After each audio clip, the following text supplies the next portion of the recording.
Pemirsa, dalam sebuah perkara hukum tidak jarang sejumlah barang disita untuk menggantikan kerugian negara. Sayangnya penyimpanan barang sitaan tidak memenuhi syarat sehingga tidak sedikit benda sitaan rusak dan nilainya turun saat dilelang. Terbayangkah Anda bagaimana bentuk dan repotnya penyimpanan ratusan jenis barang sitaan dan rampasan dari berbagai kasus korupsi dan sengketa yang ditangani kepolisian dan KPK? Ratusan barang ini disimpan di Rumah Penyimpanan Benda Sitaan Negara atau Rubasan, Jakarta Selatan sesuai pasal 44 ayat 1 Undang-Undang Nomor 8 Tahun 1981 yang menyatakan benda sitaan disimpan dalam rubasan, satu-satunya tempat penyimpanan segala macam benda sitaan dan barang bukti dalam proses peradilan.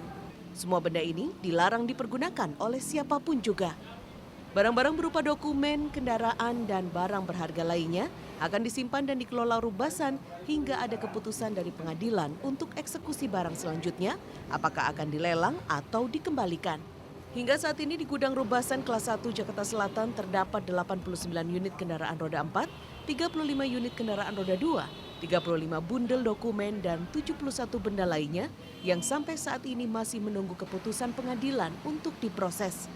Terbatasnya anggaran dan lokasi penyimpanan yang layak untuk menyimpan seluruh benda ini membuat aturan waktu maksimal barang sitaan berada di rubasan mutlak diperlukan. Bila tidak, barang akan rusak dan nilainya akan jatuh. Seperti deretan motor yang penuh debu dan kondisinya memprihatinkan ini.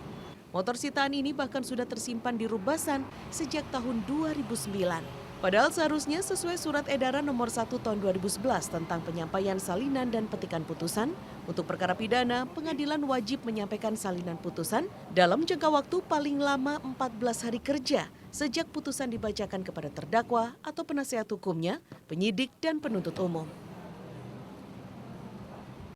Kami ingin sebetulnya barang ini jangan terlalu lama di sini untuk untuk jangan sampai nilai ekonominya turun jauh. Ini juga akhirnya memang kerugian bukan hanya kepada negara ya. Ya si tersangka pun seandainya tidak terbukti, dia juga akan rugi barangnya di sini boleh dibilang mangkrak dengan pemeliharaan yang minimal sekali. Ya, besar kemungkinan barang-barang ini tidak terawat dengan anggaran yang terbilang sangat minimal, hanya 20 juta rupiah per tahun. Dana ini dirasa tidak mencukupi untuk pemeliharaan seluruh barang sitaan. Akibatnya, barang beresiko rusak hingga berpotensi memunculkan kerugian negara yang lebih besar. Selama ini, proses pelelangan dilakukan bersama antara Kejaksaan dan Kementerian Keuangan dengan ketentuan barang dilelang ke publik dengan patokan harga 30% lebih rendah dibanding harga taksiran barang di pasar. Rubasan berharap pihaknya memiliki kewenangan lebih besar, tidak hanya menyimpan tapi juga mengelola barang, sehingga barang tetap bisa dijual dengan harga tinggi dalam kondisi prima.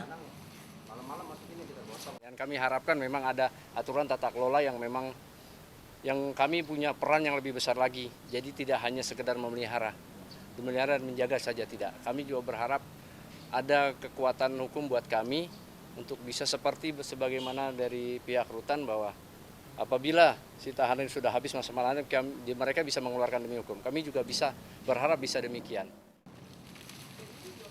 Bila tidak dikelola dengan baik, tujuan penyitaan barang untuk mengembalikan kerugian negara bisa jadi gagal. Dan sebaliknya, negara malah merugi triliunan rupiah karena lamanya penanganan.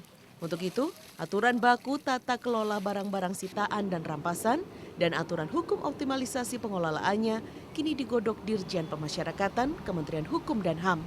Fani Supenda, Eka Ahmad, Jakarta.